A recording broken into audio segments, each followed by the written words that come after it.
Uno de los relatos más impactantes de la Biblia es cuando 185,000 soldados no pudieron derrotar a un solo ángel.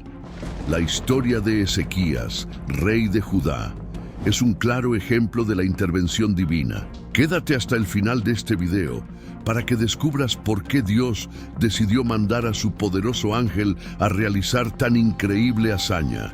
A diferencia de su malvado padre, Acab, Ezequías fue un rey justo. Comenzó a reinar a los 25 años y gobernó durante 29 años, haciendo lo correcto a los ojos del Señor, como su antepasado David. Su madre era Abi, hija de Zacarías. Segunda de Reyes 18:1-3. Ezequías eliminó los lugares de culto pagano. Destruyó los ídolos de acera y la serpiente de bronce que Moisés había creado, conocida como Neustán, que el pueblo había empezado a adorar. Números 21:8-9. Destacó por su fidelidad a Dios, removiendo la idolatría y confiando plenamente en el Señor. No hubo otro rey como él en Judá.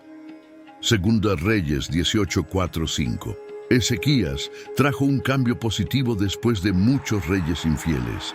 Su reinado fue próspero porque siguió los mandamientos de Dios, se rebeló contra Asiria y derrotó a los filisteos. Segunda de Reyes 18:6-16. En el cuarto año del reinado de Ezequías y el séptimo de Oseas, Salmanasar, rey de Asiria, sitió Samaria. Tras 3 años de asedio, Samaria cayó y los israelitas fueron llevados cautivos a Asiria debido a su desobediencia a Dios y la ruptura de su pacto. En el 14º año de Ezequías, Sennacherib, rey de Asiria, atacó las ciudades fortificadas de Judá y las conquistó.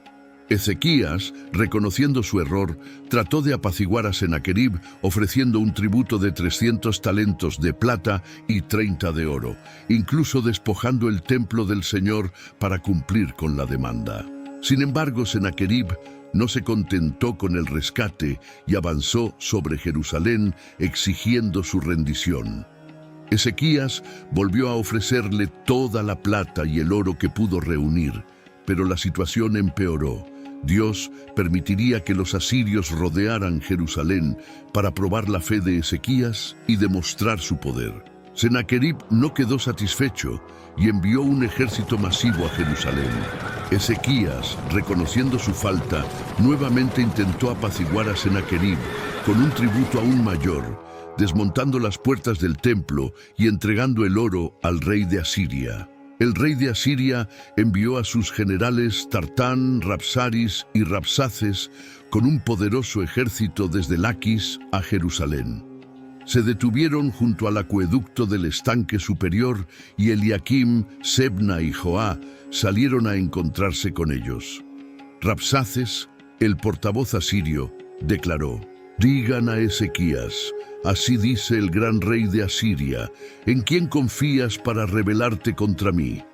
Egipto es un apoyo inútil, y si confías en el Señor, ¿no es este el Dios cuyos altares y lugares altos Ezequías ha quitado? Haz un trato con el rey de Asiria y te daré 2,000 caballos si puedes poner jinetes en ellos. ¿Crees que tu Dios puede protegerte?» El portavoz asirio expuso su visión. Egipto no ayudaría a Judá y la destrucción de los altares enfurecería a Dios.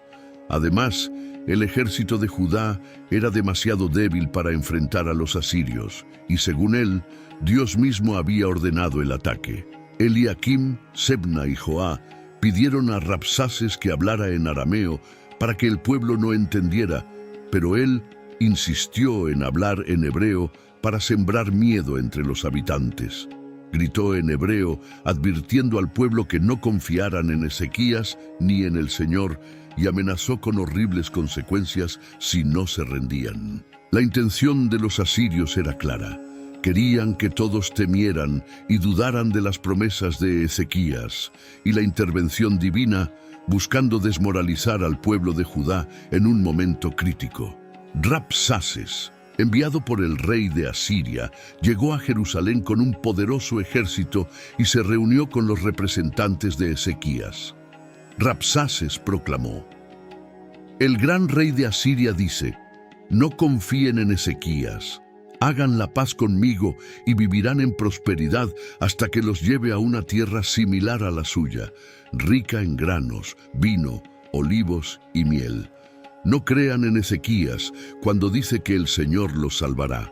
Prometiendo paz y prosperidad a cambio de la rendición, los asirios intentaron desmoralizar al pueblo de Jerusalén, que estaba a punto de ser sitiado. Rabsaces señaló que los dioses de otras naciones no habían salvado a sus pueblos de los asirios y preguntó retóricamente si el Señor podría librar a Jerusalén.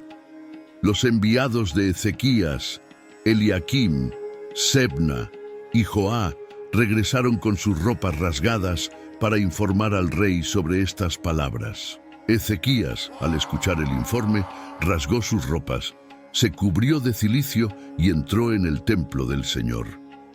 Envió a sus hombres al profeta Isaías, buscando una palabra de consuelo. Isaías les transmitió el mensaje de Dios. No temas las palabras del rey de Asiria. Pondré un espíritu en él, oirá un rumor y regresará a su tierra, donde morirá por la espada.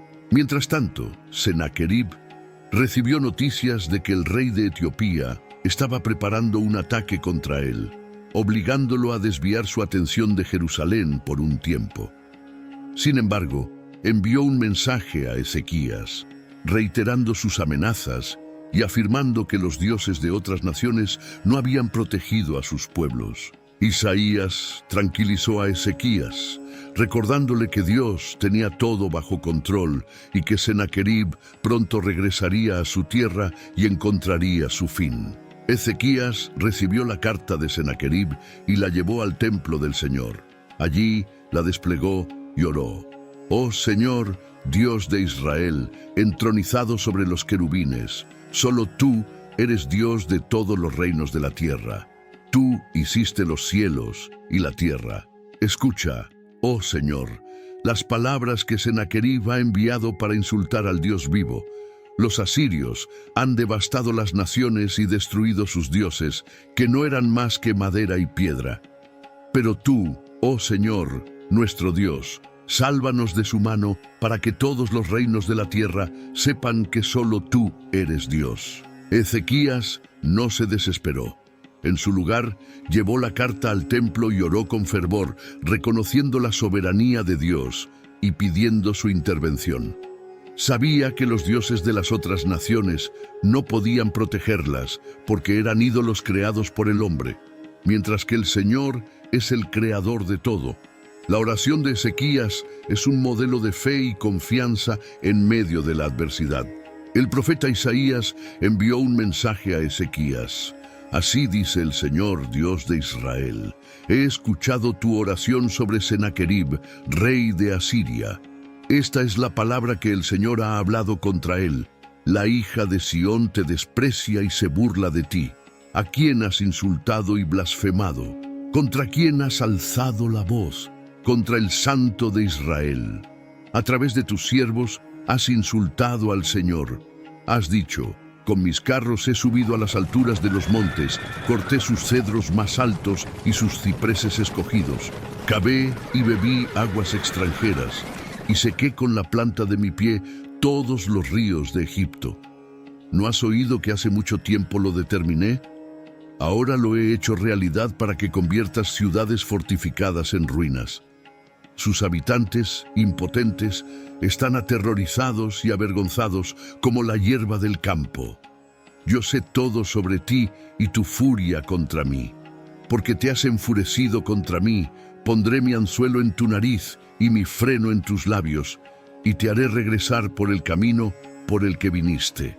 Dios escuchó la oración de Ezequías y respondió a través del profeta Isaías. La respuesta de Isaías ridiculizó a Sennacherib, destacando la soberanía de Dios sobre todas las naciones. Sennacherib, que se había burlado de Judá y de Dios, no sabía que sus victorias estaban predestinadas por Dios. Era simplemente un peón en el plan divino. Sennacherib descubriría su insignificancia cuando Dios lo obligara a regresar a Asiria. Isaías entregó un mensaje de esperanza a Ezequías. Este año comerás lo que crezca por sí mismo, y el segundo año lo que brote del mismo. Pero en el tercer año sembrarás y cosecharás, plantarás viñas y comerás su fruto.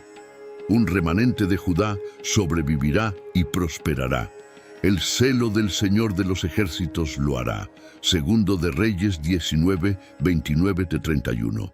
Dios consoló a Ezequías y a su pueblo, asegurándoles que, aunque enfrentaban un sitio y hambruna, no serían destruidos. Prometió que Judá sobreviviría y prosperaría nuevamente. El Señor declaró: el rey de Asiria no entrará en esta ciudad, ni lanzará una flecha aquí. Por el camino que vino, regresará.